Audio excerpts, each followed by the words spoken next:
नमस्कार साथियों, एनालाइजर में आपका स्वागत है। गणित के प्रश्नों को हम देखेंगे जो कि आपके एग्जाम के पॉइंट ऑफ व्यू से काफ़ी महत्वपूर्ण हैं और इन ऐसे प्रश्न जो हैं वो बार बार पूछे ही जाते हैं या फिर इसमें कुछ नए प्रकार के जिसको आप कठिन प्रश्न मानते हैं वो प्रश्न भी शामिल हो सकते हैं।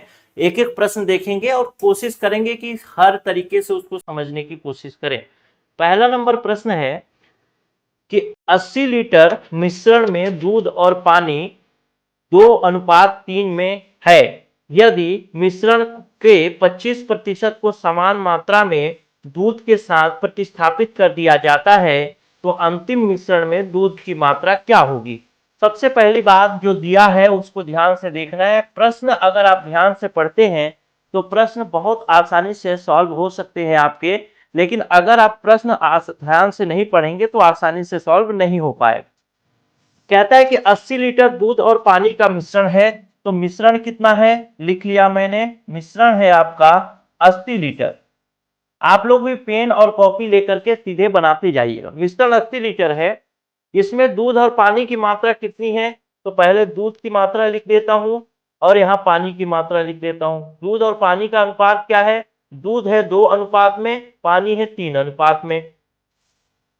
यदि 25% मिश्रण को समान मात्रा के दूध में प्रतिस्थापित कर दिया जाए, 25 लीटर मिश्रण मतलब इस 80 लीटर में से 25% मिश्रण निकाल देना है, तो 80 का 25% कितना हो गया, 80 का 25% हो गया 0 से 0 कैंसिल, और इसको अगर काटेंगे, इसको नहीं काटें तो 0 से 0, 25 एकम 25, 25 चौको 100 और 4 एकम 4, 4 दूना 8 यानी 20 लीटर। तो इसमें से 80 में से 20 लीटर निकाल दिया जाता है तो बचता है कितना, 60 लीटर। 60 लीटर क्या है, अब मिश्रण बचा है। अभी 80 लीटर, ये 60 लीटर मिश्रण बचा है। अब इस जो 20 लीटर हमने निकाला है मिश्रण, उस 20 लीटर मिश्रण के जगह में हमको दूध मिलाना है।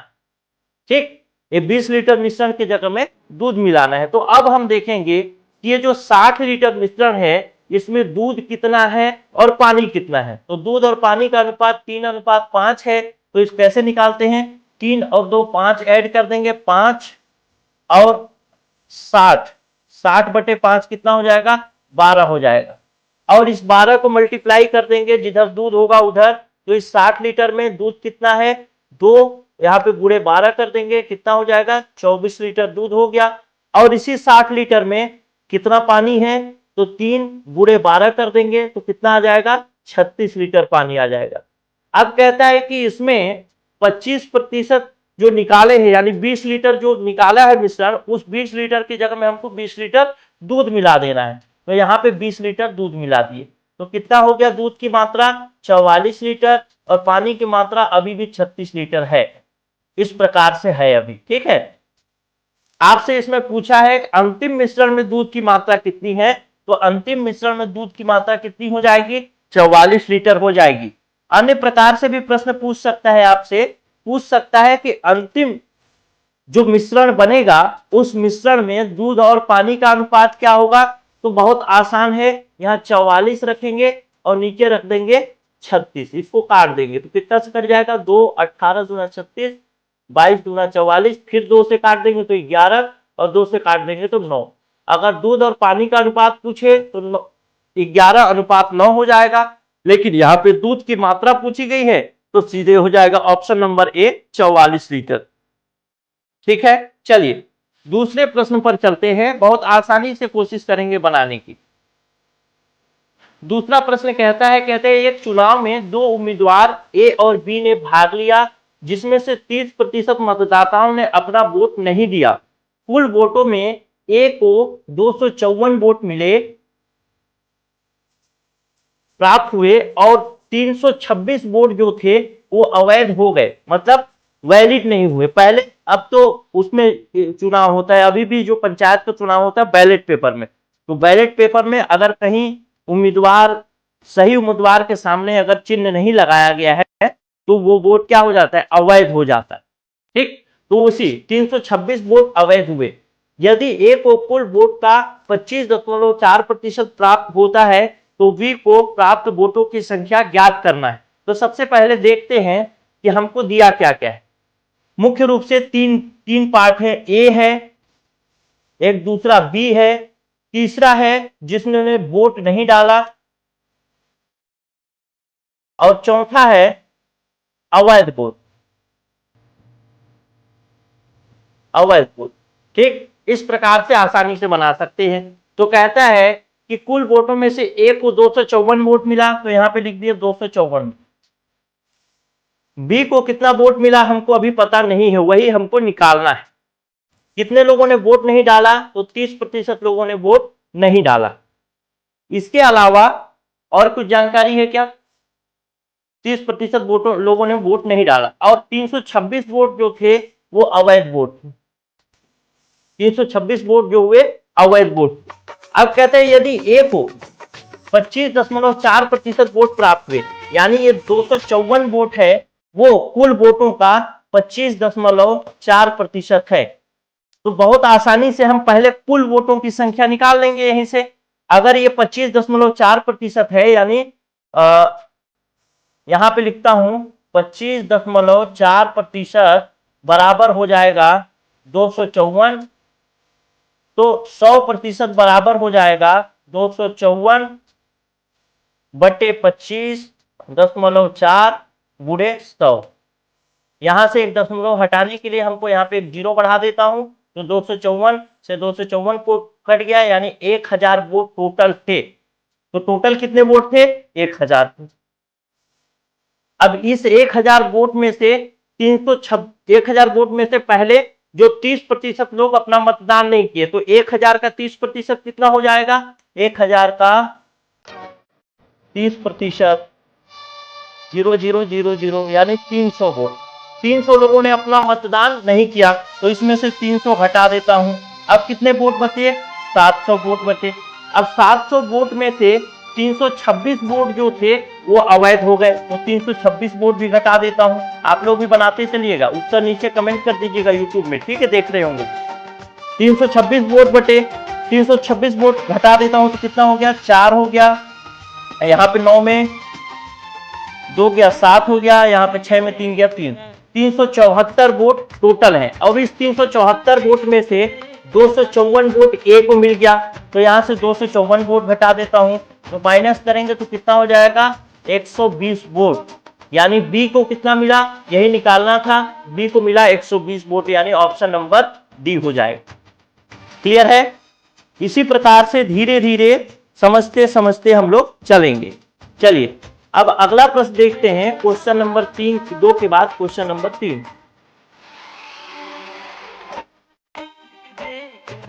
क्वेश्चन नंबर 3 भी आसान प्रश्न है। कहता है एक ट्रेन 72 किलोमीटर प्रति घंटे की गति से 2 मिनट में 500 मीटर लंबे प्लेटफॉर्म को पार करती है, तो ज्ञात कीजिए कि कितनी देर में।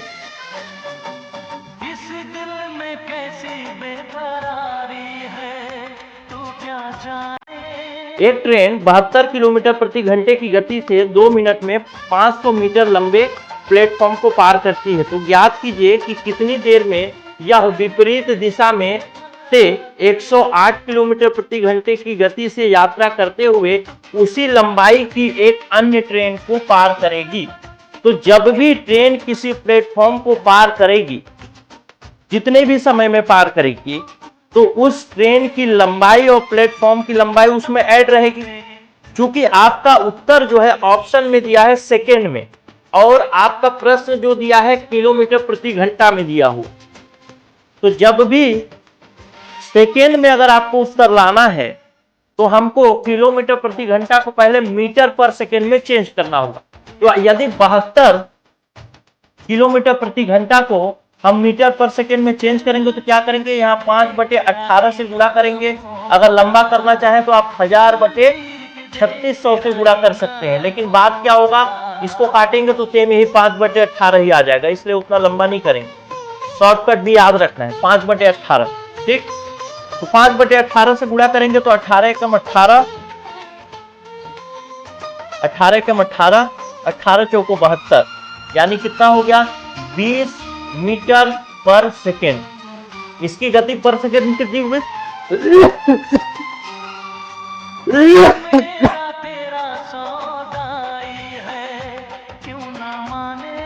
पहले नंबर ट्रेन की गति कितनी होगी पर सेकंड में? 20 मीटर पर सेकंड।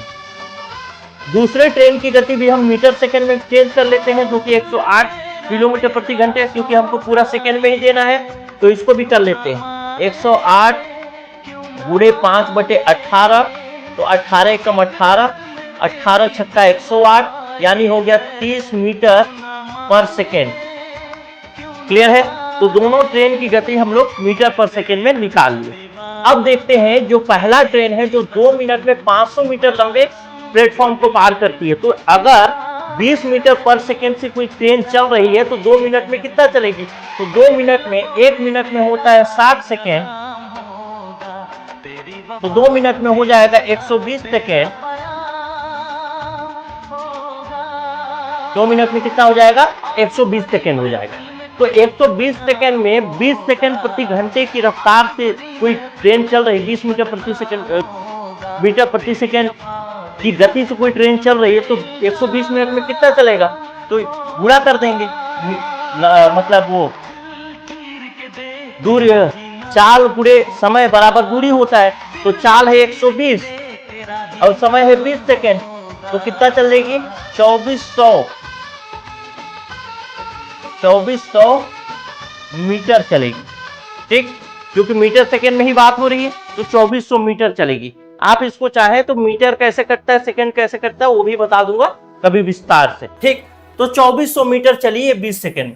लेकिन 2400 मीटर जब ये चलती है तो इसमें ये 500 मीटर खंबे, मतलब प्लेटफॉर्म को भी पार करती। जब 500 मीटर प्लेटफॉर्म को पार कर रही है, मतलब इसमें 500 मीटर ऐड है, तो 500 मीटर इसको घटा देंगे, तो कितना बच गया? 1900 मीटर। ये 1900 मीटर क्या है? ये 1900 मीटर ट्रेन की लंबाई। ठीक, ये 1900 मीटर ट्रेन की लंबाई है। जैसे मान लेते हैं ये ट्रेन ऐसे चल रहा है, यहाँ पे एक व्यक्ति खड़ा है, तो अगर इस व्यक्ति को पार करना है ट्रेन को, तो उसकी लंबाई के बराबर पार करना पड़ेगा, तो वो व्यक्ति को पार कर लेगा। लेकिन अगर यहीं पे एक प्लेटफॉर्म है जिसको पार करना है उसको ऐसा, तो पहले वो इसको पार करेगा, फिर धीरे धीरे धीरे धीरे इस प्लेटफॉर्म को भी पार करेगा। उसी प्रकार से यहाँ पे 500 मीटर जो लिखा है, इसमें प्लेटफॉर्म की 500 मीटर की लंबाई भी ऐड है। तो हमको केवल ट्रेन की लंबाई निकालना है गति से, तो इस 500 मीटर को हटा दिया तो 1900 मीटर हो गया। 1900 मीटर एक ट्रेन की लंबाई हो गई। दूसरी ट्रेन की लंबाई भी सेम है, उसी लंबाई की अन्य ट्रेन है, दूसरी ट्रेन की लंबाई भी कितनी हो गई? 1900 हो गई। तो टोटल कितनी हो गई? 1900 धन 1900 मतलब 3800 मीटर।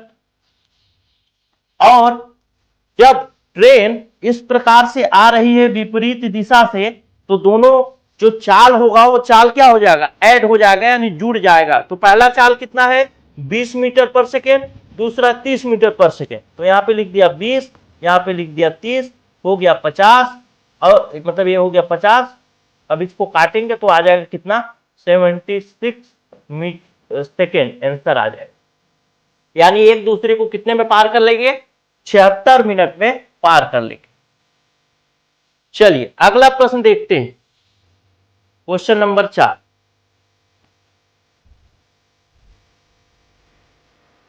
क्वेश्चन नंबर 4 भी आसान प्रश्न है, थोड़ा देखने में लंबा लग सकता है लेकिन प्रश्न है आसान। ठीक है, चलिए क्वेश्चन नंबर 4 देखते हैं। क्वेश्चन नंबर 4 कहता है कि एक नाव एक नदी के प्रवाह के साथ बहती है और 2 घंटे में अपने गंतव्य तक पहुंचती है। यदि पूरी यात्रा को तय करने के लिए नाव द्वारा लिया गया कुल समय 5 घंटा है, तो धारा की गति और नाव की गति का अनुपात बताइए। ठीक है, तो चलिए बनाते हैं। पहला देखते हैं। पहला कहता है, पहले मान लेते हैं जो ऐसा एक वो बह रहा है, नाव ऐसे जा रहा है और धारा ऐसे उसको पीछे ढकेल रही। तो एक बार नाव इधर से जाता है तो जाते समय 2 घंटा लेता है। जब नाव ये कुछ इस तरीके से ऐसे नाव है, इस तरह इधर जा रहा है और धारा भी इधर ही बह रही।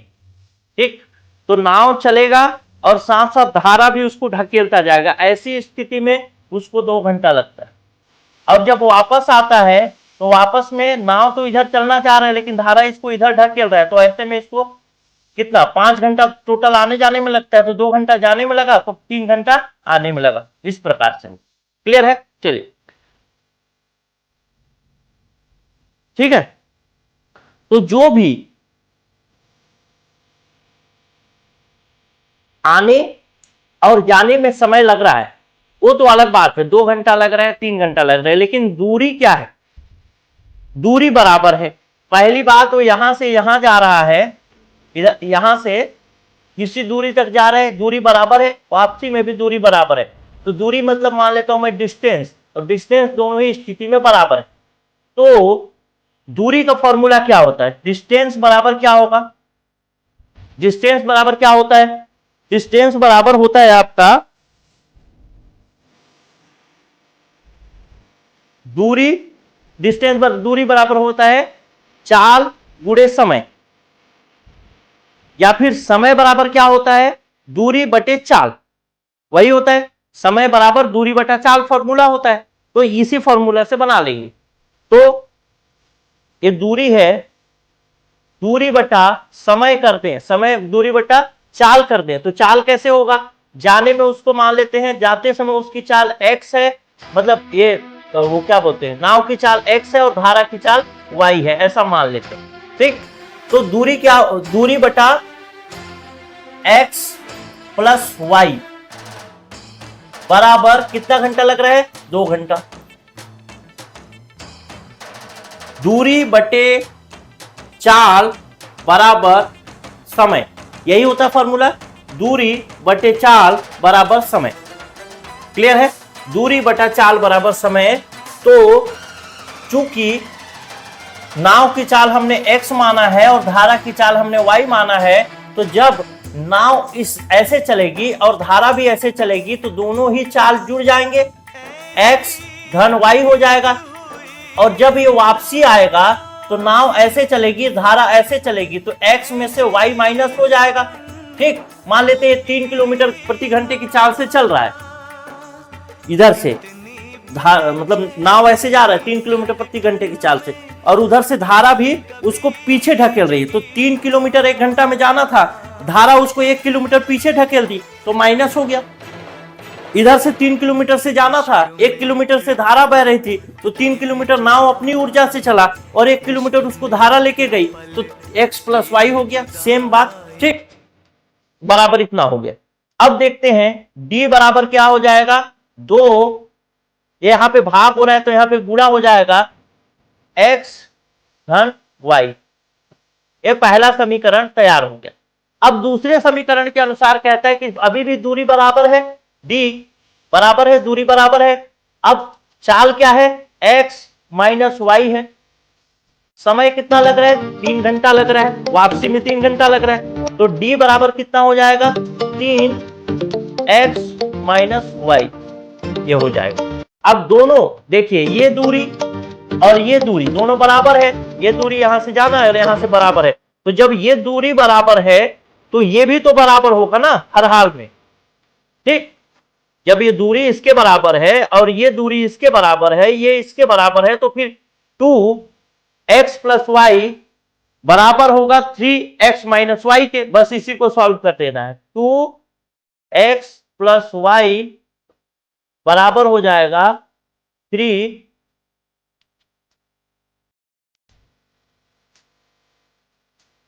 माइनस वाई के। ठीक है, तो चलिए बस गुणा कर देते हैं, तो कितना हो जाएगा 2x प्लस 2y बराबर हो जाएगा 3x माइनस 3y। ठीक, चलिए थोड़ा छोटा करते हैं इसको,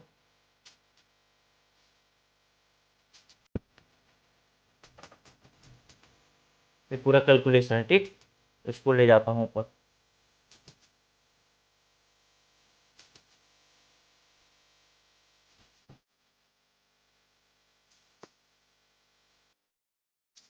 ठीक, अब इसी को सॉल्व करना है हम। अब सॉल्व करने के लिए क्या करेंगे, तो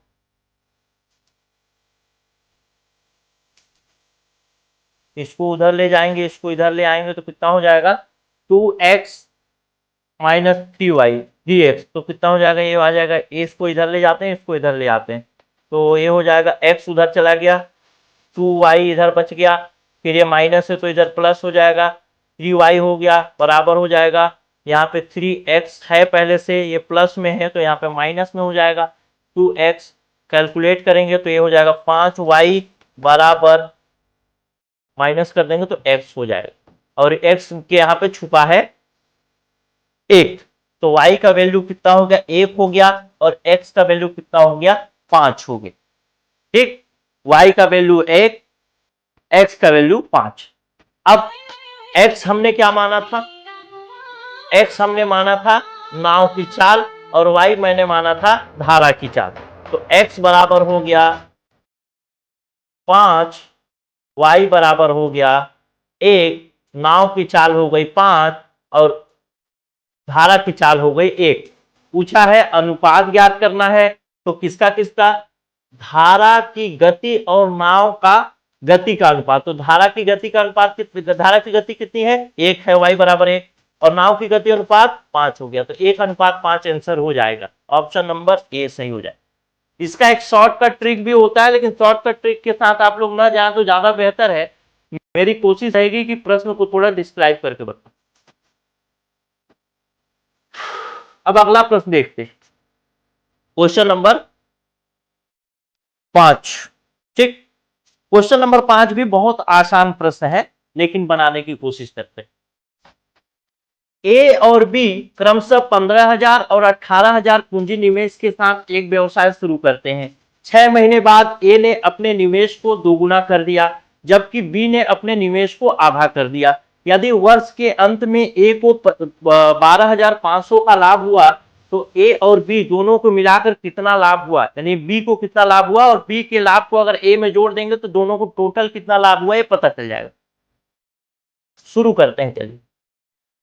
कहता है ए और बी दो लोग, ए लगाता है 15,000 रुपए, बी भी लगाता है 15,000 रुपए, बी लगाता है कितना, 18,000 रुपए। ठीक, अब कहता है कि 6 महीने बाद, 6 महीने तक ये 15,000 और 18,000 रुपए लगा के रखते हैं, तो ये गुड़े 6 कर दिया, इसका भी गुड़े में 6 कर। 6 महीने बाद ये अपना निवेश 2 गुना कर देता है, यानी 15,000 रुपए जो लगाया है उसको 30,000 रुपए कर देता है, और कितने दिनों के लिए कर देता है, टोटल 1 साल तक ये लोग काम करते हैं, तो बाकी का जो 6 महीना था उतने दिनों के लिए। और इसने जो 18,000 रुपए लगाया था वो अपने निवेश घटा करके 9,000 यानी आधा कर देता है, कितने दिनों के लिए, 6 महीने के लिए। ठीक, यही बात कहना चाहता है। तो कहता है ए और बी का अगर निवेश का अनुपात हमको पता चल जाए, ए और बी के निवेश का अनुपात हमको पता चल जाए, तो हमको उसके लाभ का अनुपात या लाभ का कैलकुलेशन भी पता चल जाएगा। तो ए और बी के निवेश का अनुपात लगाने के लिए हम लोग इसको थोड़ा और भी कुछ करते हैं। चलिए यहां पर चलिए लिखना शुरू करते हैं। ए का अनुपात कितना है, ए को ऊपर में रखते हैं, अनुपात बी को नीचे में रखते हैं। ए कितना कितना लगाया देखते हैं, 15,000 रुपए लगाता है 6 महीने के लिए, फिर धन 30,000 रुपए लगाता है 6 महीने के लिए, बटे में बी कितना लगाता है, 18,000 रुपए लगाता है 6 महीने के लिए, धन 9,000 रुपए लगाता है 6 महीने के। बस इसको काट देना है, थोड़ा सा मैं एक्सपर्टीज के साथ काट रहा हूं, आप चाहें तो पूरा इसको गुणा करके फिर जोड़ करके काट सकते हो, उत्तर सेम ही आएगा। मैं ऐसे ही काटता हूं, देखिए 3 जीरो से 3 जीरो कैंसिल कर दिया, 6 से 6 कैंसिल कर, ठीक है, और 3 3 पचे 15, 3 छक 18, ऐसा काट दिया। यहां देखिए 6 से 6 काट दिया, 0 0 0 0 0 0 काट दिया, यानी यहां पे बच गया 3 तिहाई 9, 3 दहाम 30, यहां पे बच गया 15, और यहां पे बच गया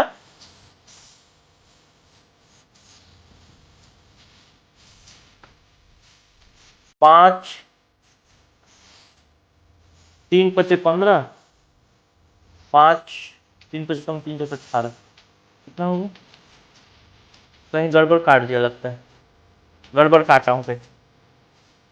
1 मिनट फिर से काटता हूँ, इसीलिए थोड़ा सा गुणा करके ही काटना ठीक रहता है। यहाँ से काटना शुरू करता हूँ, 6 से 6 कटा, फिर 1 2 3 1 2 3 तीनों जीरो कट गया, ऊपर में बचा 15। अब इसको काट सकता हूँ, 5 3 5 15 3 6 18, 3 5 15, 3 से काट लूंगा, 3 5 15 3 6 18। ठीक, ऊपर में 5 बचा, नीचे बचे। यहाँ से काटता हूँ 1 2 3 1 2 3 जीरो, 6 से 6 कैंसिल, 3 तिहाई 9 3 दहाम 30। तो इसको जोड़ देंगे तो कितना हो जाएगा? 5 और 10 कितना हो जाएगा? 15। अब यहाँ बीच में जोड़ का चिन्ह है तो जोड़ दिए, 5 10 15 हो गया। और नीचे में 6 और 3 को जोड़ेंगे तो कितना हो जाएगा? 9। अभी भी ये कट जाएगा, 3 से 3 5 15 3 तिहाई 9, यानी निवेश का अनुपात कितना है? 5:3 है। उन्होंने 5:3 में निवेश किया। ठीक है, जब 5:3 में निवेश किया था तो और भी आगे की चीजें देखें।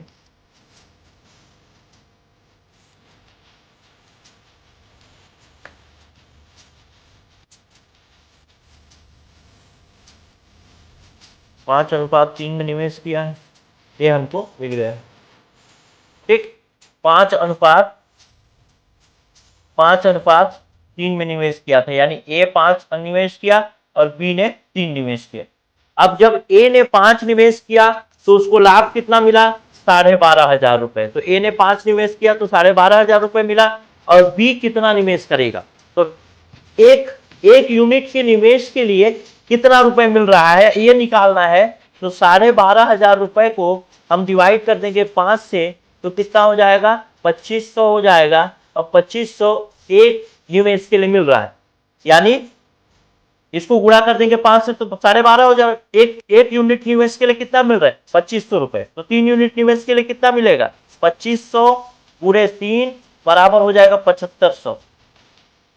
अब 7500 और 12,500 दोनों का लाभ को मिलाकर के पूछा है, तो 7500 बी को मिला और ए की मिला 12,500, टोटल कितना हो गया?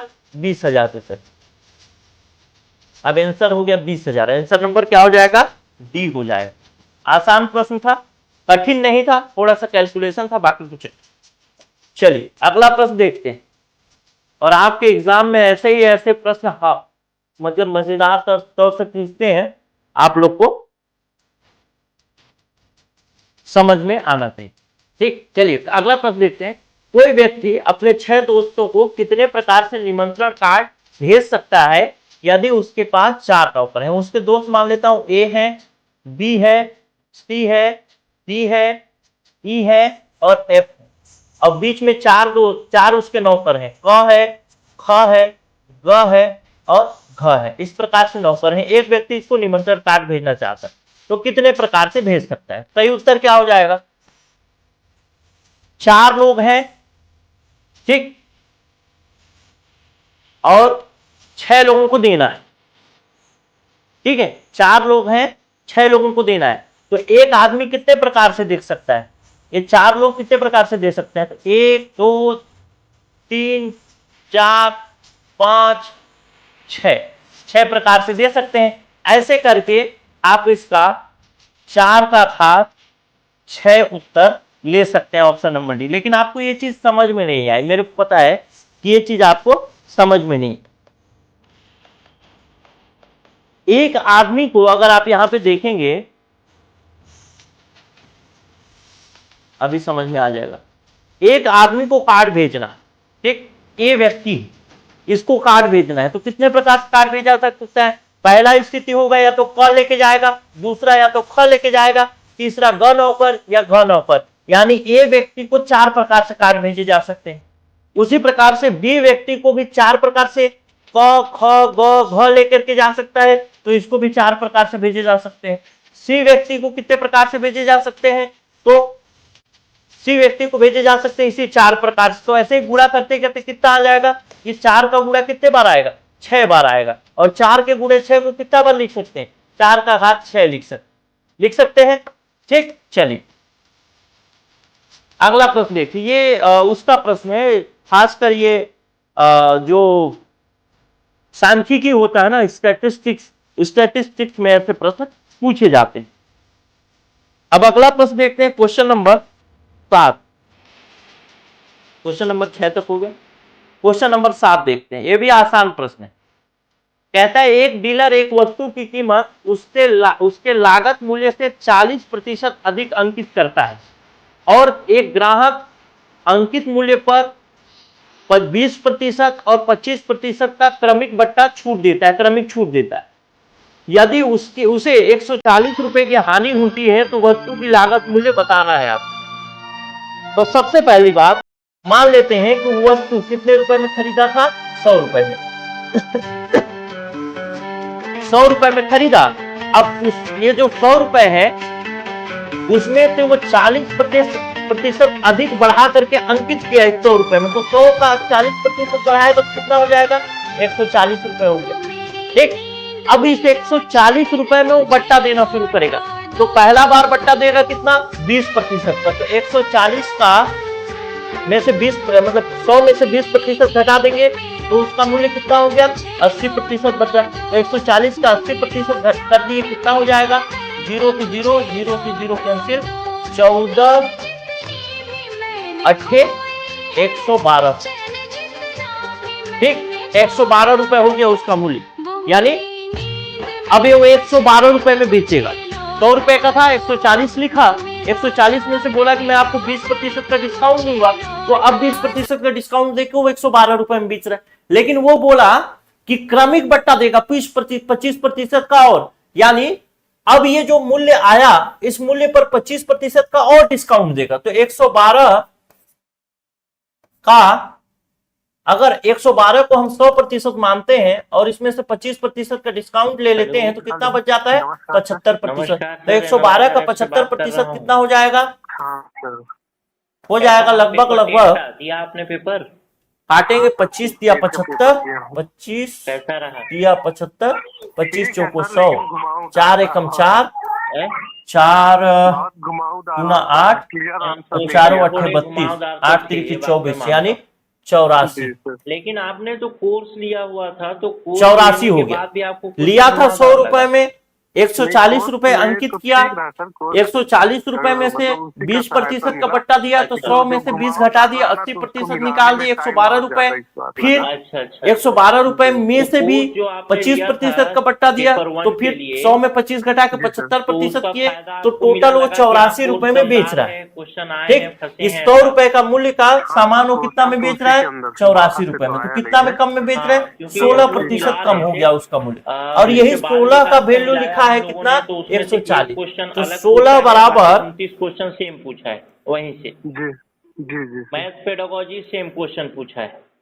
मैथ का न्यूमेरिक वाला तो नहीं मिला है, न्यूमेरिक वाला तो सेम क्वेश्चन हो भी नहीं सकता क्योंकि कभी भी नंबर। तो 16 बराबर, यहाँ पे x निकाल लेते हैं, 16x बराबर 140 है, तो 100x बराबर कितना हो जाएगा, 25 क्वेश्चन x बराबर हो जाएगा आपका, तो मतलब 100x बराबर हो जाएगा 140 बटे 16 गुणे 100, यही होगा। तो 4 एक 25 चौके 4 चौके 16, 25 चौके 100, और 4 से काट देंगे, 4 2 से काटते हैं पहले, हाँ 4 से काट देते हैं, 4 या 12, 4 पंचे 20, यानी 35 गुणे 25।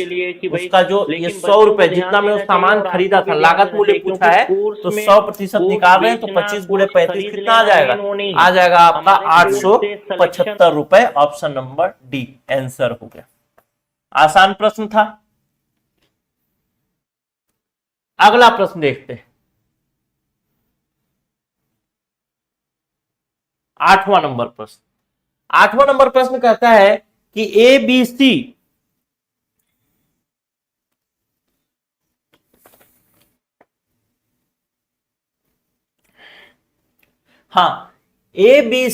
A plus B plus C बराबर 6 है तथा BC बराबर, मतलब AB plus BC plus CA बराबर 12 है, तो A का क्यूब प्लस B का क्यूब प्लस C का क्यूब माइनस 3ABC का मान ज्ञात करना है। क्लियर है? तो हम लोग सबसे पहले हम एक ऐसा फॉर्मूला लेंगे जिस फॉर्मूला में, पूरा फॉर्मूला बेस है, ऐसा फॉर्मूला लेंगे जिस फॉर्मूला में हमको ए बी, बी सी और सी ए ऐसा कहीं पर लिखा आ जाए। तो ऐसा फॉर्मूला लेने के लिए हमको एक फॉर्मूला होता है जिसको कहा जाता है A square plus B square plus, नहीं सॉरी, ए बी सी का square, A plus B plus सी का स्क्वायर होता है आपका, फॉर्मूला मैं भी लिख के लाया हूं, a square plus B square, a square plus B square plus C square plus 2abc, मतलब यहां पे होता है 2a, मतलब ऐसा ब्रैकेट में 2ab plus bc plus ca, ऐसा होता है। ठीक है, अब हमारे पास ए बी सी का वैल्यू तो दिया है, ए प्लस बी प्लस सी का वैल्यू कितना दिया है 6, तो ए बी सी के जगह में हम लोग 6 लिख सकते हैं, स्क्वायर लगाए तो स्क्वायर लगा दिया, बराबर हो जाएगा a square plus B square plus C square का वैल्यू हमको पता नहीं है, तो इसको ऐसा ही लिख लेते हैं, a square plus B square plus C square plus 2, यहां पे a plus b, b plus c plus c plus a का भी वैल्यू दिया है 12, तो इसको लिख लिया 12, हो गया। तो जब ऐसा 12 लिखा आपने, तो इसको अगर यहां मल्टीप्लाई कर देंगे तो कितना हो जाएगा 12, और इसको मल्टीप्लाई कर देंगे तो ये हो जाएगा अपना 24, ठीक है, और इसको करेंगे तो कितना हो जाएगा 6 6 36, ऐसा हो गया।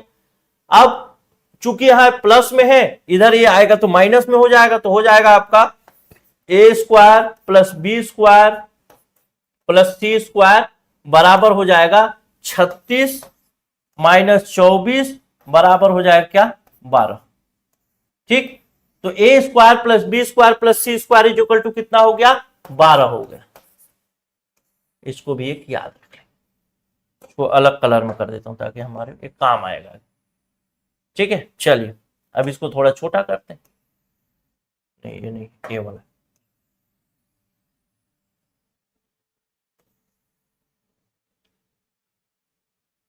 अभी तक हमको किसका किसका वैल्यू निकल गया है, अभी तक हमारे पास वैल्यू जो निकल गया है एबीसी का वैल्यू मालूम है, ठीक है,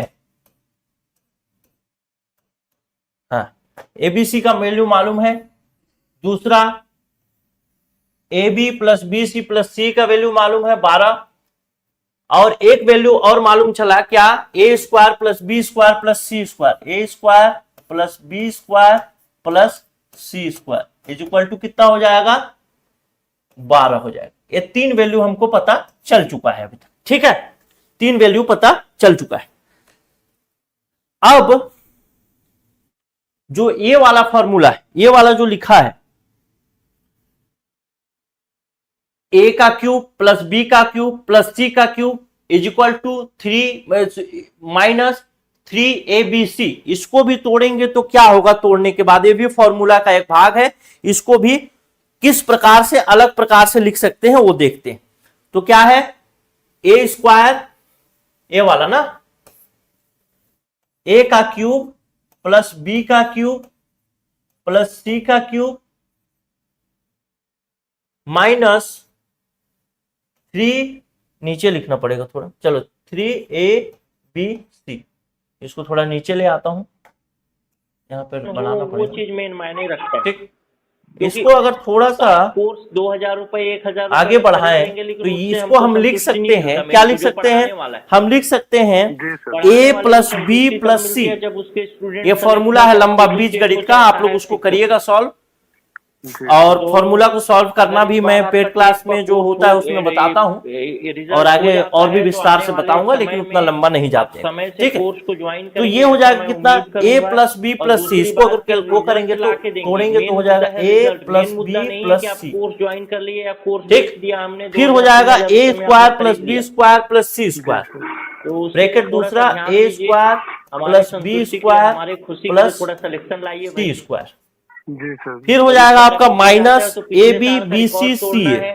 पिछले साल minus 67 60 A female B selection हुआ था पिछले साल। माइनस कितना हुआ था? B C 56। माइनस सी ए 56 से ज्यादा ये सिलेक्शन हो हुआ गया। था, तो इस ठीक, बार कम से कम टोटल अब ऐसा बन गया कुछ इसको नहीं तोड़ तो उसका करके। 3 गुना अब सिलेक्शन तो इसका हुआ वैल्यू तो हमको एनालाइजर। पता नहीं, इसी का वैल्यू हाँ हमको सर। निकालना है कि ये आप ही क्या लोग है हैं जो इसका लोग वैल्यू। पढ़ते हैं ठीक, और उन्हीं लोग हमको को ए सिलेक्शन बी लेना सी है। का पता है, ए बी आप सी ही का लोगों से पता हम है, लोग लेकिन को अभी खुशी थोड़ा सा मिलता है और कि लोग तोड़ेंगे। सेलेक्ट हो देखिए, रहे हैं। इसको हम कुछ इस जी तरीके से सर। लिख सकते हैं तो ठीक ए है, प्लस कोर्स में बी कुछ प्लस सुझाव देना सी चाहेंगे जिसको हम ब्रैकेट कुछ बंद। चेंज करें या फिर कुछ चीज आपको अच्छी ना आपके लगी एग्जाम हो? में ना एक दो क्वेश्चन ऐसा वाला मैं देता सर है, लास्ट रहता बहुत टाइम आसान है, पीडीएफ बस इस्तेमाल फॉर्मूला का किया था, खेल शायद रहता है। लिखने में ठीक, और थोड़ा यहाँ सा पे लिख समय वो सकते किया, हैं तो पीडीएफ हम, अगर ठीक। मिल जाता तो यहाँ और पे लिख मदद सकते हो हैं जाता, ए बाकी स्क्वायर सब ठीक था सर। प्लस बी जी, स्क्वायर पीडीएफ हमको प्लस सहूलियत सी हो जाता स्क्वायर। हम लोग जी, को। पीडीएफ और के विषय यहाँ में से एक स्पष्टीकरण सब आपको में से बता अगर देता माइनस हूँ को बाहर ले कि लें तो क्या हो आपके जाएगा, कोर्स माइनस में को यहाँ पीडीएफ रख दे शामिल तो इसको नहीं था, ब्रैकेट में इसलिए रख सकते कोर्स का हैं ए फीस बी कम था।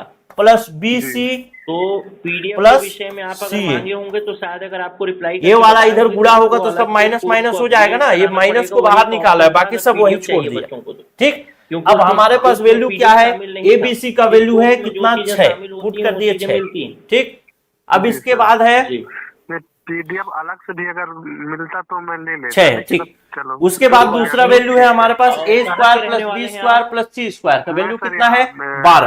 अभी तो यहाँ बिलासपुर पे जिला था, लेकिन 12 अभी रखती है, पिंडा लेकिन ये जीके क्या जिला होगा, बना है। मल्टीप्लाई अच्छा, हो तो ये जाएगा अलग 12। पिंडा मरवाही में ठीक, रहते हैं। ये अलग भाग है जी और सर। ये अलग भाग जी, है जी। ना, ध्यान रखिए। ठीक है, चलिए ठीक ठीक, है, बहुत बहुत बधाई 12 हो हो जाए गया। आपका सिलेक्शन इस और बार यहाँ टेट पे में। माइनस है तो और माइनस का चाहे चिन्ह, कोर्स में ए कुछ बी झंडे प्लस गाड़ बी लें सी आप। प्लस सी ए, ठीक ए है बी सर, प्लस ठीक। बी सी प्लस सी ए वैल्यू है हमारे पास 12, रख दिए, ब्रैकेट बंद कर दिए।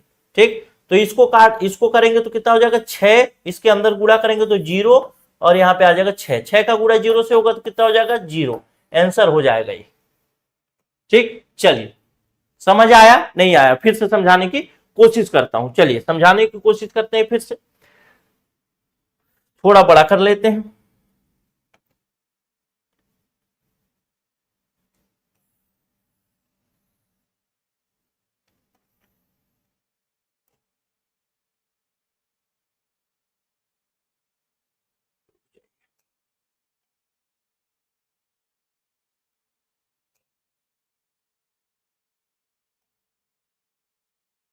देखिए, नहीं ऊपर में हो जाए,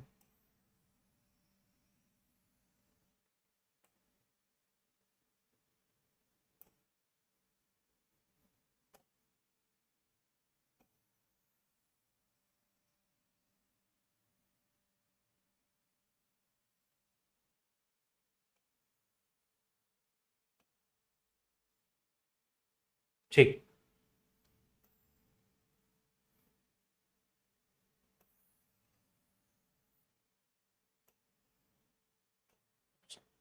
देखिए, समझने की कोशिश करते हैं। सबसे पहला हमारे पास क्वेश्चन दिया है a plus B plus C is equal to 6 तथा a plus A B into B C, sorry A B plus B C plus C is equal to 12। तो हमको पूछा है कि a का क्यूब प्लस b का क्यूब प्लस c का cube minus 3abc का मान ज्ञात करना है। तो सबसे पहले हम लोग ये देखेंगे abc का स्क्वायर बराबर होता है a का स्क्वायर प्लस b का स्क्वायर प्लस c का स्क्वायर और प्लस 2 ब्रैकेट में ए बी सी सी ए। मतलब कुल मिला के हमको ऐसा फॉर्मूला लेना है जिस फॉर्मूला में हम इसको रख सकें और जिस फॉर्मूला में हम इसका यूज कर सकें। तो ऐसा फॉर्मूला ए प्लस बी प्लस सी, ए प्लस बी प्लस सी का होल स्क्वायर होगा। तो ऐसे फॉर्मूले को हमने तोड़ दिया, ए प्लस बी प्लस सी का स्क्वायर, ऐसा ए आ गया। तो हमारे पास ए बी सी का वैल्यू मालूम था, ए बी सी का वैल्यू 6 रखा, स्क्वायर लगाया तो स्क्वायर लगा दिया। फिर a square plus B square plus C square का वैल्यू मालूम नहीं था तो इसको जैसे का तैसा उतार दिया। यहाँ पे 2 लगा है, 2 लगा दिया। ए बी सी का वैल्यू मालूम है, a B plus B C plus c a, उतार दिया 12। इसको कैलकुलेट करके a square plus B square plus C square का वैल्यू ले आए 12। जब इतना वैल्यू ले आए कि a square plus B square plus C square का वैल्यू 12 आ गया, तो ये भी आगे a square plus B square plus C square का वैल्यू 12। ऐसा हमने इसको लिख के रख लिया। अब देखते हैं इसके आगे की कहानी। इसके आगे की कहानी पेपर टेस्ट का दिया आपने पेपर यहां से कैसा रहा? ठीक है सर, लेकिन बहुत ज्यादा हुआ। है?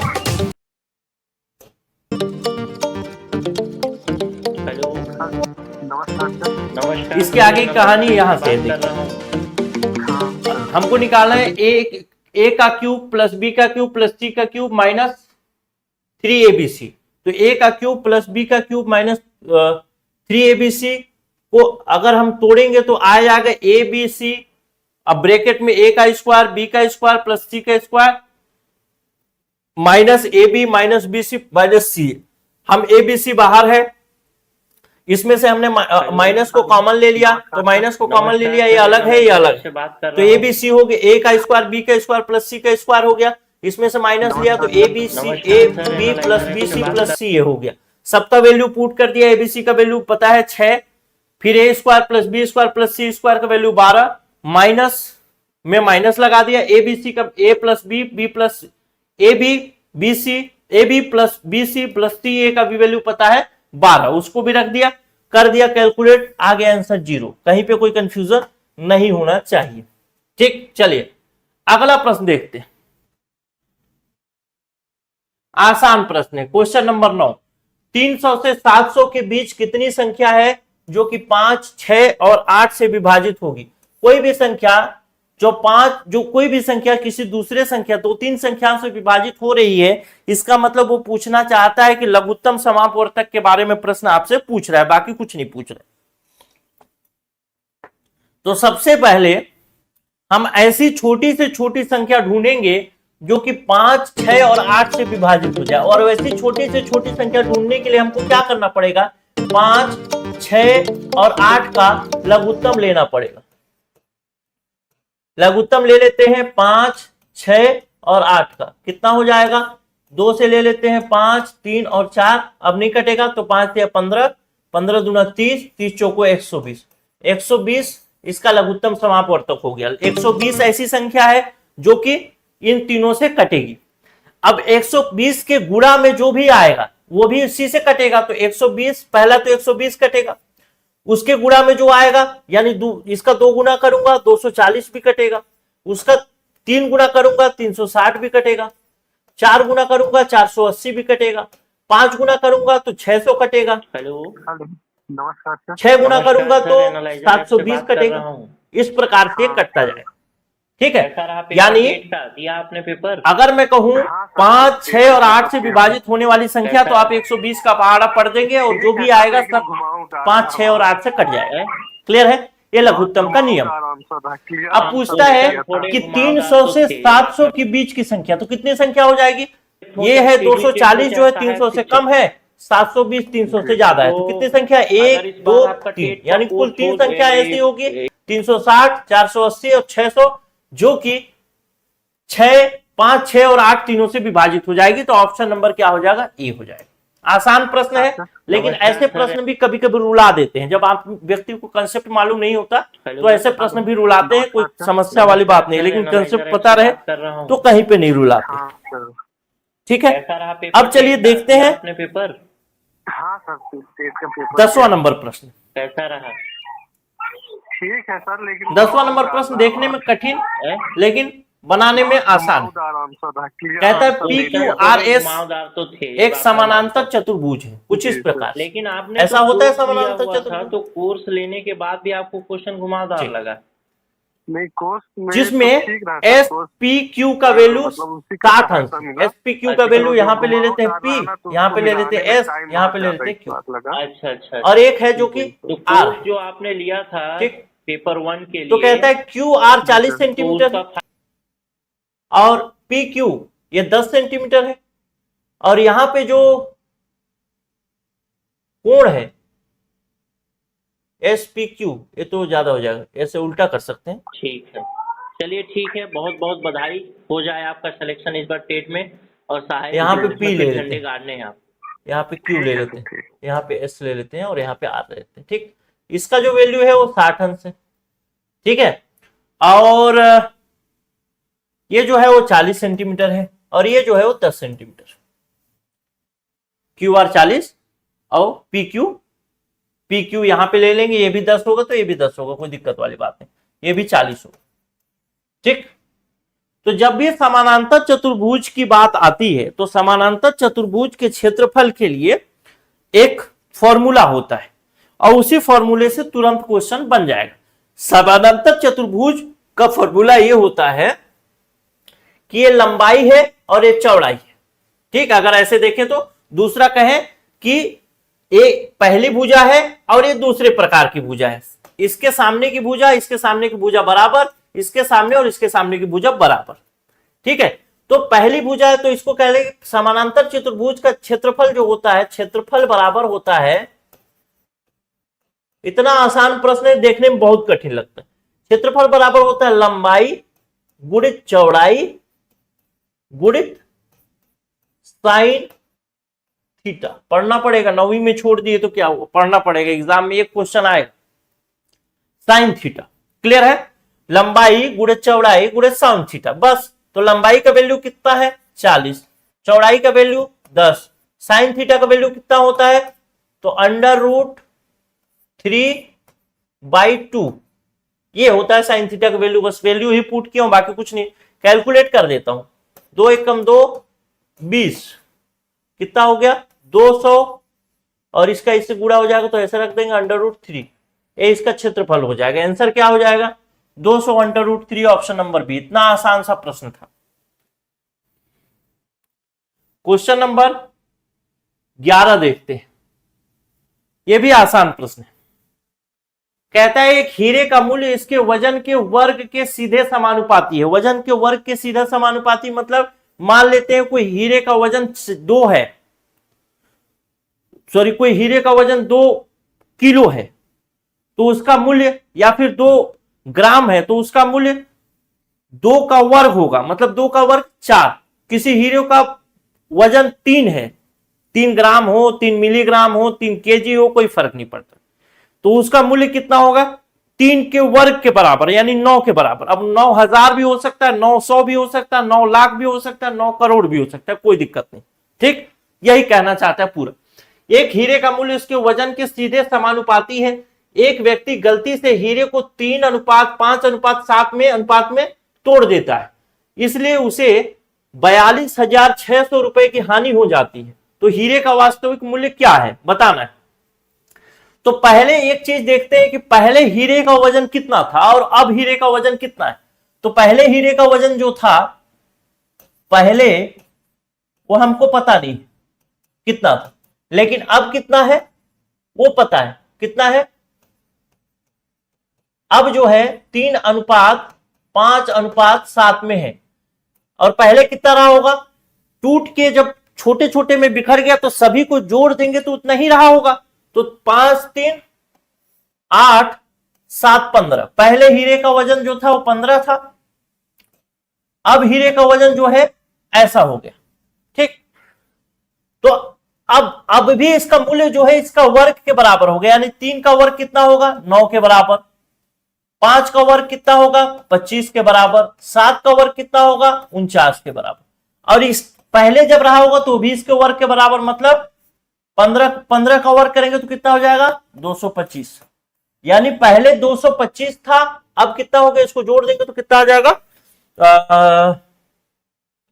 50 75 85 84 83। तो 100 225 था और अब हो गया 83, ठीक। पहले इसका मूल्य 225 था, टूटने के बाद इसका मूल्य क्या हो गया 83 हो गया, ठीक है। हो गया ना, समझ में आया कि नहीं आया तो बता दो। मान लेते हैं कोई भी हीरा था, जो हीरा पहले 15 था, 15 ग्राम था, ठीक है 15 ग्राम।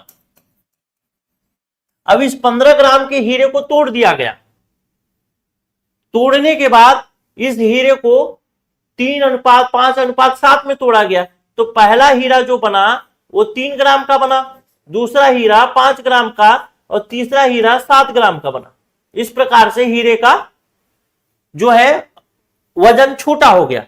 तो इसके वर्ग के बराबर इसका मूल्य था, तो 3 के वर्ग के बराबर 9 मूल्य रहा होगा, 5 के वर्ग के बराबर 25 और 7 के वर्ग के बराबर 49 मूल्य रहा होगा।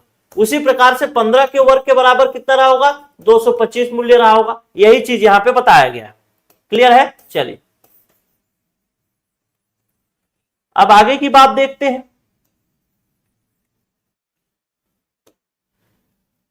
इतना में टूट गया तो तोड़ दिया जाता, इसलिए अब उसे 42,600 रुपए की हानि होती है।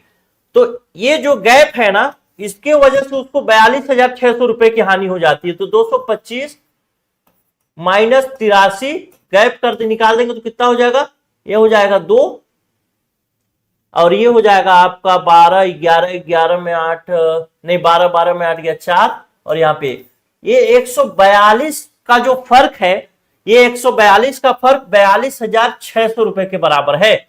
तो 142 का फर्क 142 का फर्क 42,600 के बराबर है।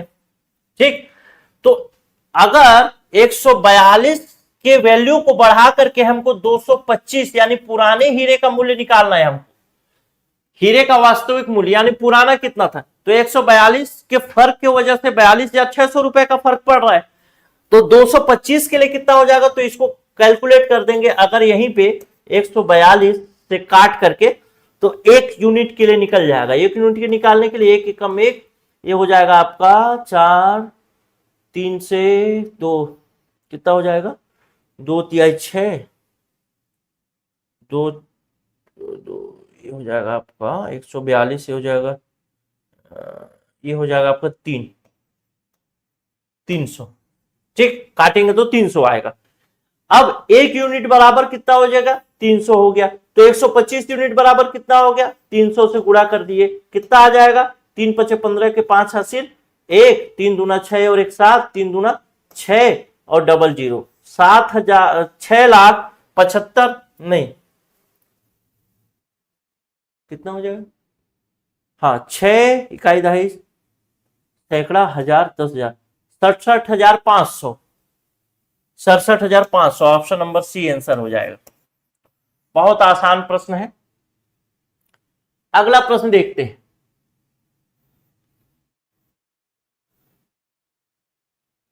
यह भी आसान प्रश्न है। कहता है 15 मित्रों के एक समूह में समूह की औसत लंबाई 152 सेंटीमीटर, जबकि एक मित्र ने आगे की पढ़ाई के लिए समूह को छोड़ दिया और 3 अन्य समूह में शामिल हो गए। अब समूह की औसत लंबाई 148 हो गई या 148 सेंटीमीटर हो गई।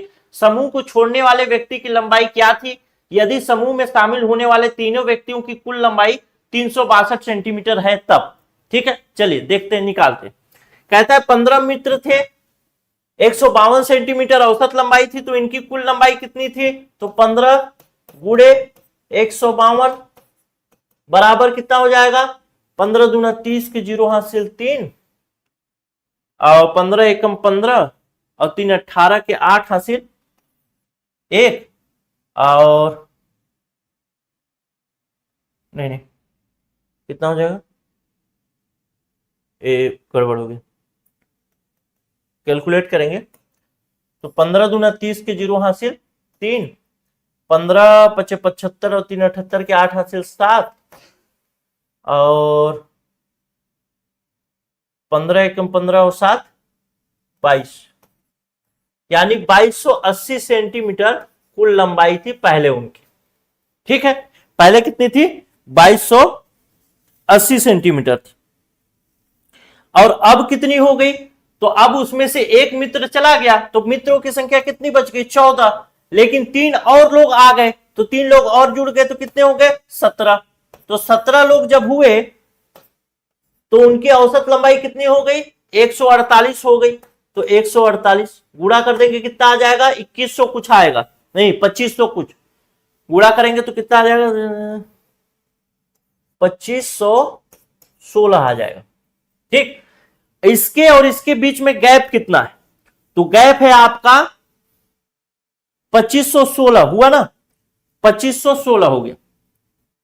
ठीक, हाँ, अब इस 2516 जो हुआ, इस 2516 में आने वाले तीनों लोगों की जो लंबाई है वो शामिल है, तो 3 लोगों की लंबाई कितनी है, 362, तो 362 लिख दिए, घटा दिए, कितना आ जाएगा, 2516 में 362 घटाएंगे तो आपका आ जाएगा 2154। पहले कितना था 2280, अब जो है 14 लोगों का, 3 लोगों का घटा दिए, नए लोगों का, तो इसमें कितने लोगों की लंबाई बच गई? केवल 14 लोगों की। 15 लोग थे, ध्यान रखिएगा। देखिए 15 लोग थे, 152 सेंटीमीटर लंबाई थी, औसत लंबाई 580 हो गई, 15 होगी। ठीक, एक आदमी चला गया और 3 आदमी आए, तो एक आदमी के जाने से उसकी लंबाई कितनी थी वही पूछा है कि जो व्यक्ति गया है उसकी लंबाई कितनी थी। तो जो लोग आए, तो आने के बाद 14, 15 में से एक चला गया तो बचा 14, 3 लोग आए तो 17, 17 लोगों की लंबाई कितनी होगी टोटल? 2516। अब इस 2516 में से जो 3 लोग आए हैं उनकी लंबाई को घटा दूंगा तो कितना आ जाएगा? 2154। यानी जो 14 लोग हैं, 14 लोग कौन? 14 लोग वही जो 15 मित्र थे जिसमें से एक चला गया, तो 14 लोगों की लंबाई कितनी है? 2154। और 15 लोगों की लंबाई कितनी थी? तो 15 लोगों की लंबाई थी 2280। तो यही जो फर्क है ना, यही जो 15वां व्यक्ति चला गया उसके लंबाई का फर्क है। तो कितना आ जाएगा? 126 आ जाएगा। 6, 2 और 1, 126 सेंटीमीटर आंसर हो जाएगा। जो 15वां व्यक्ति गया उसकी लंबाई थी 126 सेंटीमीटर, यानी ऑप्शन नंबर बी।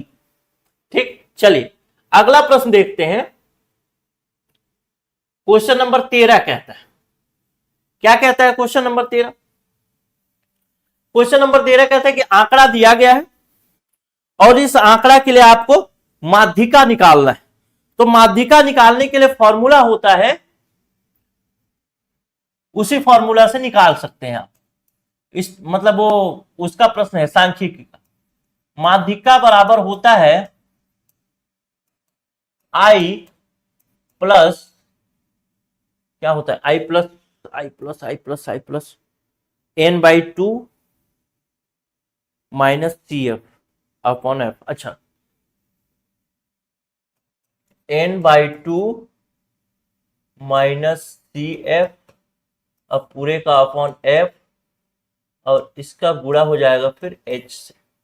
अब एक एक वैल्यू समझना चाहिए तब जाकर के बनेगा। I का वैल्यू क्या है, CF का वैल्यू क्या है, और किसका? H का वैल्यू क्या है। तो N का वैल्यू सबसे पहले देखते हैं कि N का वैल्यू का मतलब क्या है। फिर शुरू से देखते हैं I का। तो I का वैल्यू का मतलब यह है कि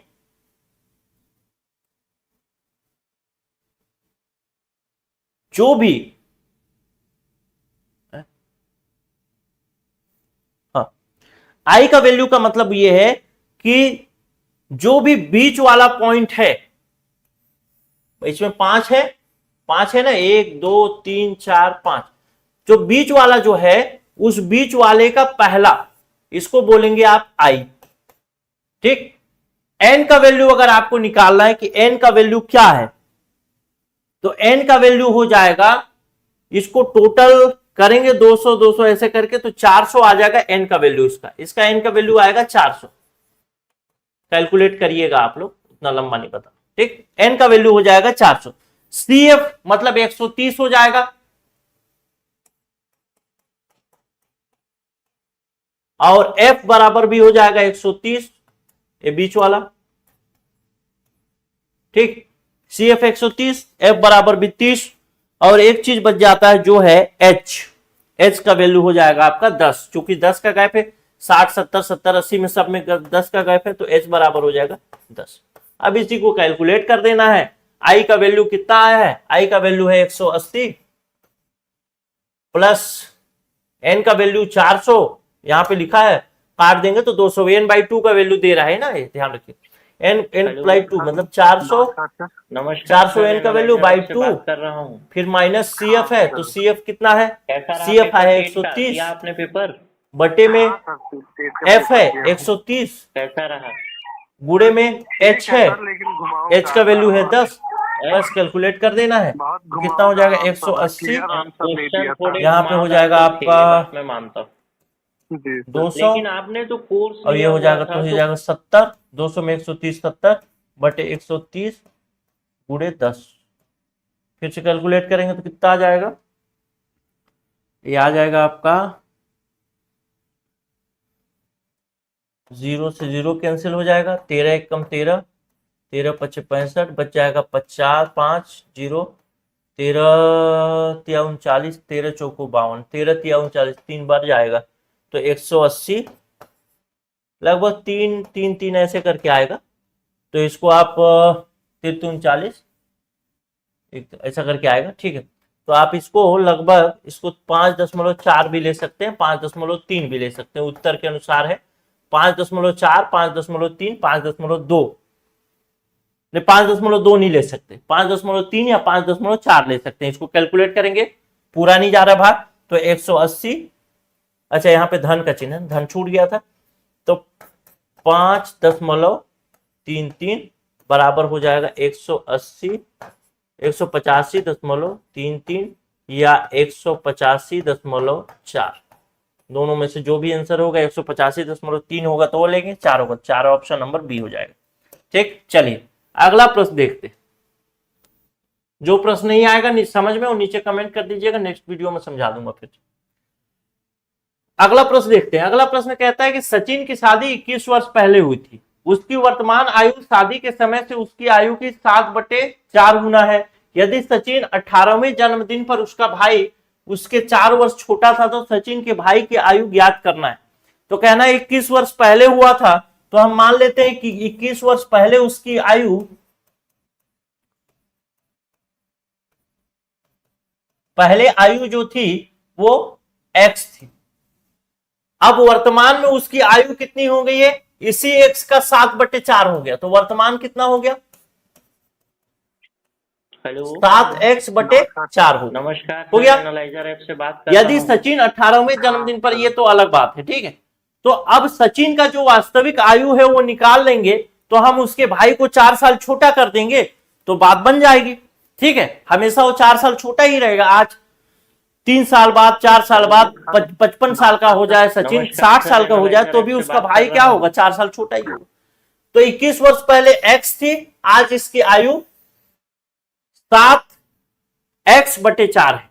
तो इसको और इसको बराबर करना है, तो इस x में हम आयु जोड़ दें 21 वर्ष, तो ये बराबर हो जाएगा दोनों, तो x + 21 बराबर हो जाएगा 7x/4, और 4 को गुणा कर देंगे तो 4x हो जाएगा, धन हो जाएगा 84 बराबर हो जाएगा 7x, और इसको उधर ले जाएंगे तो कितना हो जाएगा 3x, इसको उधर ले जाएंगे 3x बराबर 84, और x बराबर 3x बराबर 84 हो गया। तो x का वैल्यू क्या हो जाएगा 84/3, 3 एकम 3, 3 दूना 6, 3 8 24, x का वैल्यू होगा 28 साल, x बराबर 28, यानी सचिन 21 साल पहले जो था x का वैल्यू कितना हो गया 28 वर्ष का। अब वर्तमान की बात की जा रही है, तो इसी 28 में हम 21 जोड़ दें तो भी आ जाएगा, 28 और 21 जोड़ दें तो कितना आ जाएगा 49 वर्ष। दूसरा तरीका ये भी हो सकता है कि 7x/4 कर दें तो 7, और x का वैल्यू निकल गया 28/4 कर देंगे तो 4 एकम 4, 4 7 28, 7 7 49, यानी 49 वर्ष। दोनों ही स्थिति में सेम आ गया, ठीक। बहुत आसान है, देखिए 21 वर्ष पहले की बात कर रहा है, वर्तमान की बात कर रहा है। तो 21 वर्ष पहले हमने मान लिया कि आयु जो थी सचिन की x वर्ष थी, और वर्तमान में वही x जो है 7x/4 में कन्वर्ट हो गई, ठीक। 21 साल बाद, तो हमको अगर 21 साल पहले की वैल्यू और 21 साल बाद की वैल्यू को बराबर करना है कैलकुलेशन के लिए, तो हमको क्या करना पड़ेगा, इसमें 21 साल अगर ऐड कर देंगे तो इतना ही हो जाएगा। तो बस हमने ऐड किया और इसको फॉर्मूला पूरा कैलकुलेशन को सॉल्व किया, तो सचिन की वैल्यू कितनी आ गई 49 वर्ष आ गई। अब जब सचिन की वैल्यू 49 वर्ष है और उसका भाई 4 वर्ष छोटा है, तो 4 वर्ष माइनस कर देंगे तो उसके भाई की वैल्यू कितनी होगी, भाई की आयु कितनी हो गई 45 वर्ष हो गई। ऑप्शन नंबर ए हो, थोड़े घुमावदार तो ठीक है। चलिए अगला प्रश्न, बहुत आसान प्रश्न, देखिए बहुत आसान प्रश्न कहता है कि प्रश्न संख्या 15 और 17 के लिए वृत्त से बनाना है। तो कहता है कि कंपनी का कुल व्यय 3600 है, जिसमें कंपनी 9% किराया पर, 14% फर्नीचर पर, 17% कच्चा माल पर, अन्य पर 20%, वेतन पर 40% खर्च करती है। तो अब आपसे प्रश्न पूछेगा, कहता है कि कच्चे माल पर किया गया व्यय किराए पर किए गए व्यय की राशि से कितना अधिक है। तो कच्चे माल पर कितना व्यय करती है कंपनी, कच्चे माल पर व्यय करती है 17, किराए पर व्यय करती है 9। तो 17 माइनस 9 बराबर हो जाएगा 8। ठीक, 8 हो गया।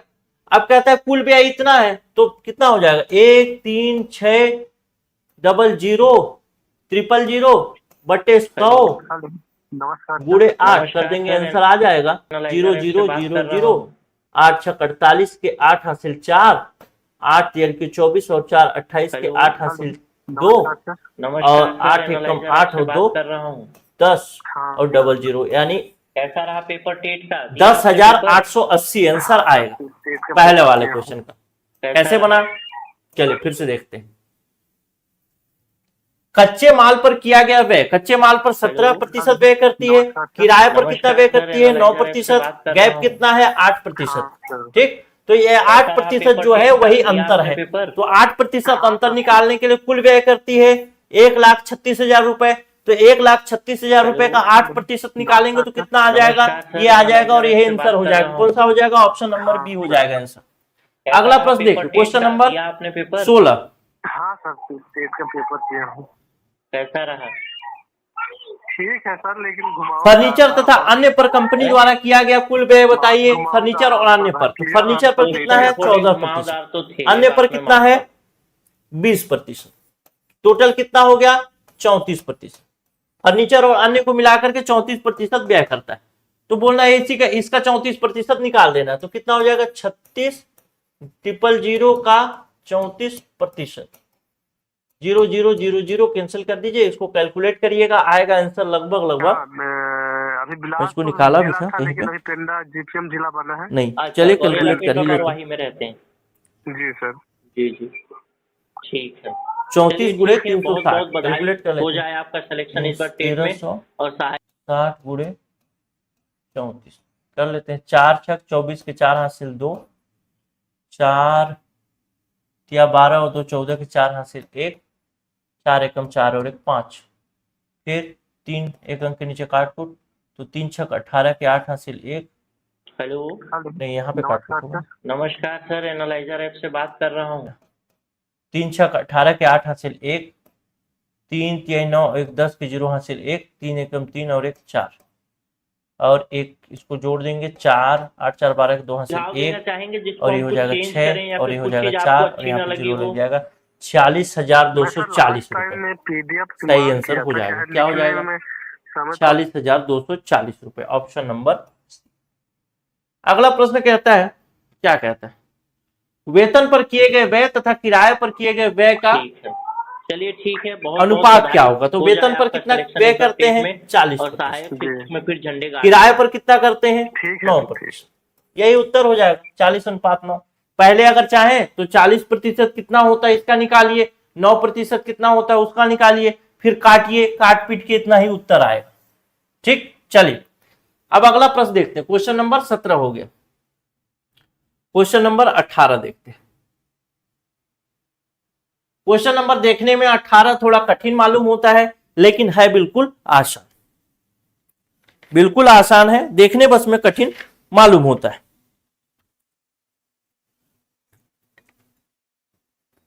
अरे पानी गिरते गिरते बचा, कैसे कठिन मालूम होता है और कैसे आसान है वो चीज देखते हैं।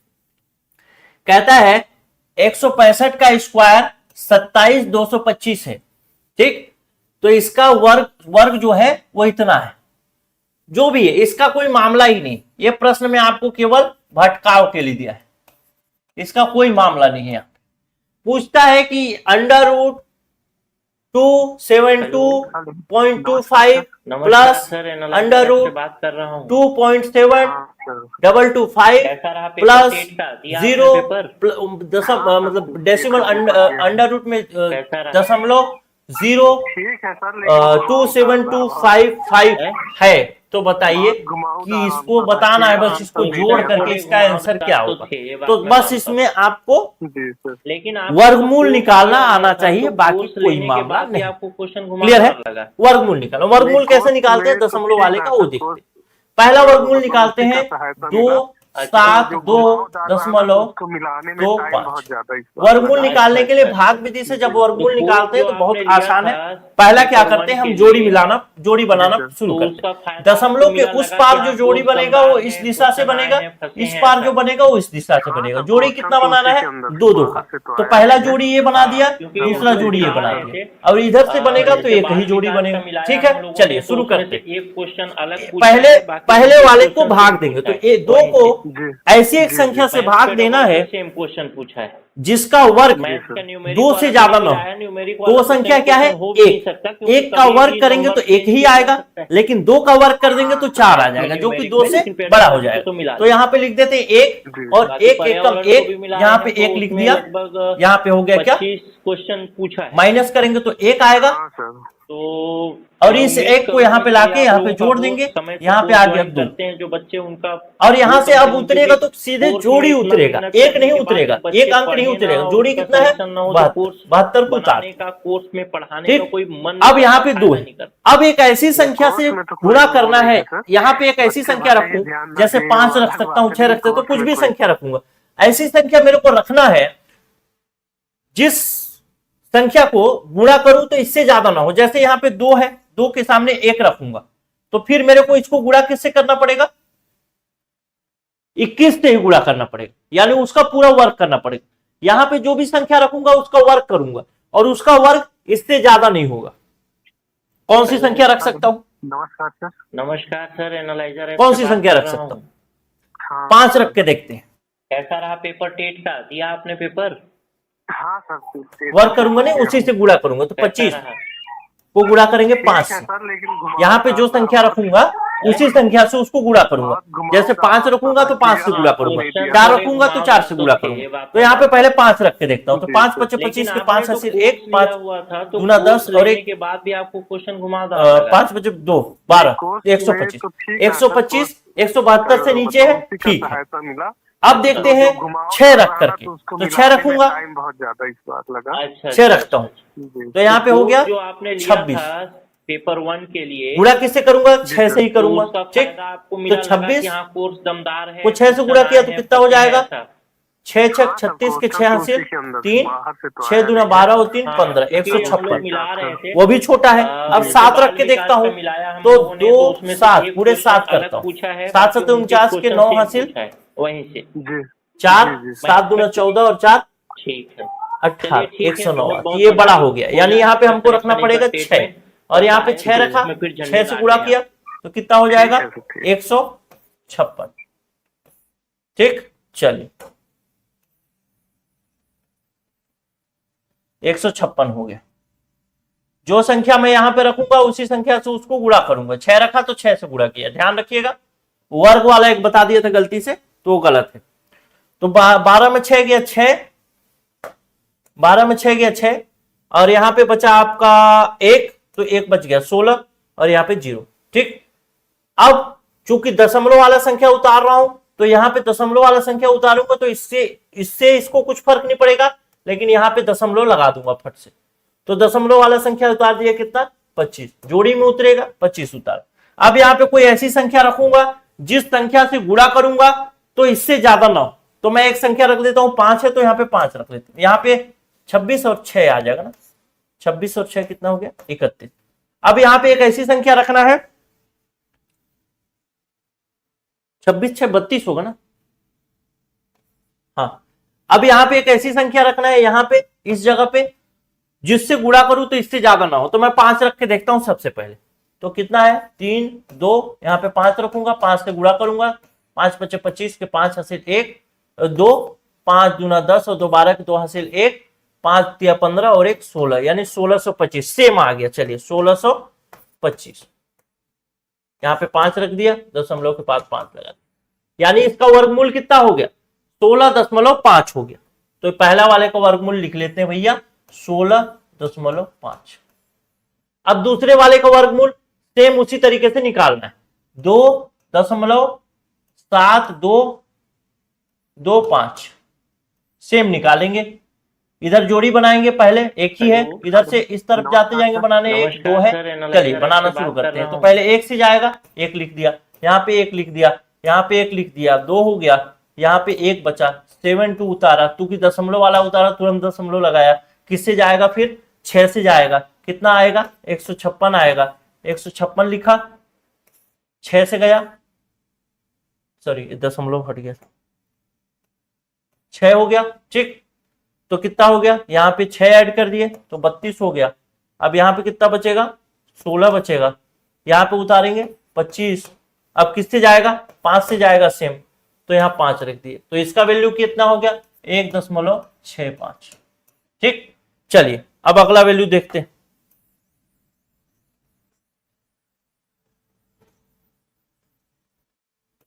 अगला वैल्यू, अगला चीज देखते हैं, दशमलव वाला।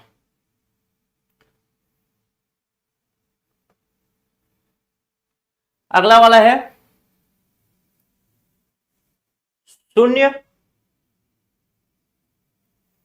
क्या है? अंडर रूट है, 0.27225, इसका वर्गमूल निकालेंगे, कितना आएगा देखते।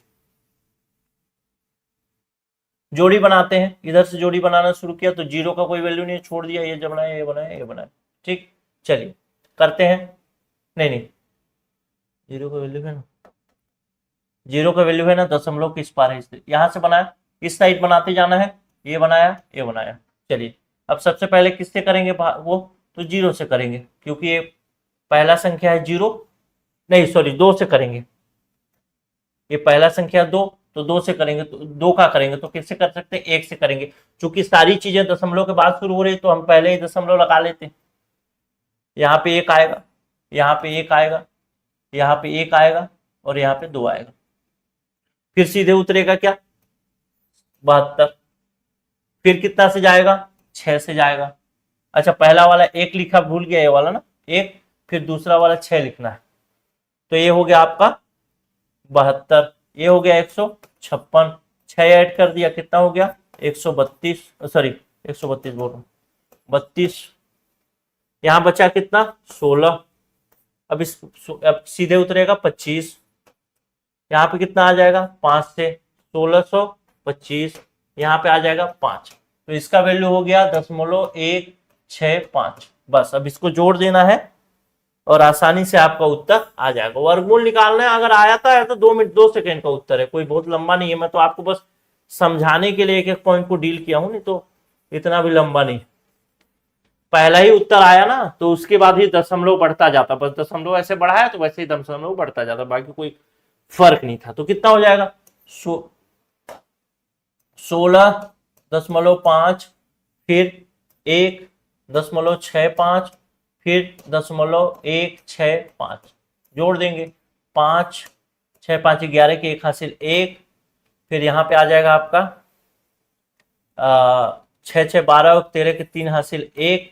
अब ये आ गया तो यहाँ दशमलव लगा देते हैं, 3 अंक के बाद दशमलव, 3 अंक के बाद दशमलव, 6 और 1 7, और 1 हासिल बचा था 8, और फिर 1 18.315, यानी ऑप्शन नंबर डी हो गया।